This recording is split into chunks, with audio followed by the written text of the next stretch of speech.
अष्टावक्र गीता तीसरा प्रकरण सूत्र 8।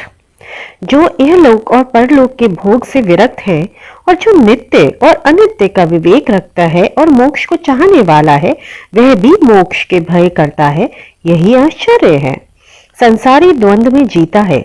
अच्छा बुरा, लाभ हानि, सुख सुख, प्रेम घृणा, जय पराजय, संघर्ष शांति आदि द्वंद्व ही जीवन है। नैतिक व्यक्ति इनमें भेद करता है। अच्छे को पुण्य व बुरे को पाप कहता है। दुनिया में रहकर वे अपने विभिन्न कर्मों द्वारा इस पाप पुण्य की संपत्ति अर्जित करता है। मृत्यु पर कर्म तो छूट जाते हैं, किंतु ये पाप पुण्य की अर्जित संपत्ति अपने साथ लेकर जाता है। इसका पूरा लेखा जोखा बैलेंस शीट लेकर जाता है। यदि पुण्य का बैलेंस अधिक है तो वह स्वर्ग जाता है, पाप का बैलेंस अधिक होने पर नरक जाता है।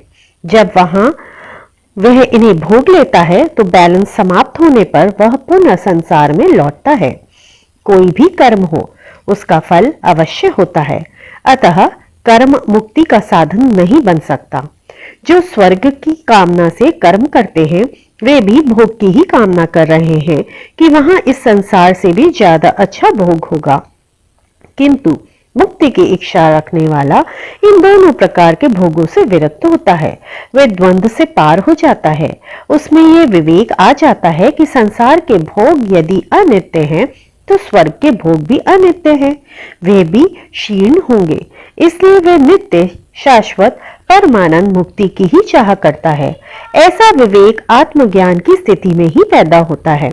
इसलिए अष्टावक्र जनक से फिर प्रश्न करते हैं कि तू आत्मज्ञान को उपलब्ध हो गया, इसलिए तू इस संसार और स्वर्ग आदि के भोगों से विरक्त हो गया है। आत्मज्ञान के बाद अगला चरण मुक्ति ही है। तू उसे भी चाहने वाला है। जो संस्कार, जो वृत्तियां बीज रूप में शेष हैं, उन्हें भी नष्ट करके तू पूर्ण रूपेण मुक्त होकर उस नित्य एवं शाश्वत को पाना चाहता है। फिर भी तुझे मोक्ष से भय लगता है तो बड़ा आश्चर्य है। मोक्ष में मुक्ति से बड़ा भय लगता है। पूर्ण स्वतंत्रता से बड़ा भय है। बड़ी असुरक्षा है। वहां भोग नहीं होंगे। इसलिए भोग की इच्छा करने वाला मुक्ति से भयभीत होता है, तथा जिसे मुक्ति से भय लगता है, इसका अर्थ ही है उसकी अभी भोगने की वासना शेष है। अष्टावक्र इस सूत्र में जनक से यही जानना चाहते हैं कि इनकी भोग की वासना तो कहीं शेष नहीं है। इतिश्री सूत्र 8। कल फिर मिलते हैं एक नए सूत्र के साथ। तब तक के लिए आज्ञा लेती हूँ। नमस्ते।